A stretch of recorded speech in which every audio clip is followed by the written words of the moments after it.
Hey, good morning, everybody. This is Kevin Kelly, pastor of Big Island Christian Church here in Kona, Hawaii. Welcome to today's devotional, The One True Gospel. It's out of 2 Timothy chapter 2, verses 8 and 9. And it reads, "Remember Jesus Christ, risen from the dead and descended from David, according to my gospel, for which I suffer to the point of being bound like a criminal, but the word of God is not bound."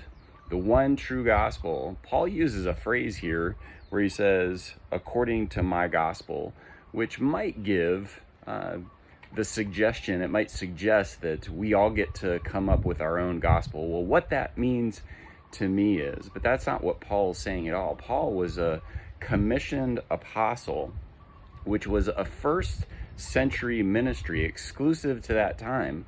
There aren't current modern day apostles. They don't exist. The apostles existed to lay the foundation of the New Testament church, which was laid by the apostles, those people who were commissioned directly by Jesus Christ. But the point is, today, when Paul says, according to my gospel, it's as a commissioned apostle by Jesus Christ. He's not saying we all get to reinterpret, reimagine.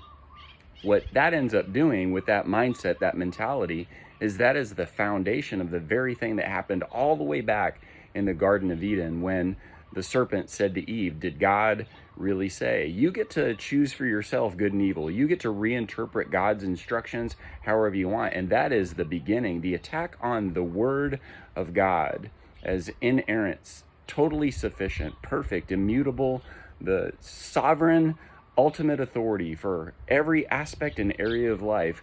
When that's compromised, which happens with every heretical movement, every heresy, every cult that has ever been and it will ever be, that's where they start, is an attack, an assault, the compromise of the word of God. So what Paul is saying when he says this is according to my gospel, he's just said what the gospel is, that it's, remember Jesus, who is the Christ, that he is resurrected from the dead, that he's a descendant of David, according to my gospel. And then he goes on and he clarifies it, saying that he's been bound for it.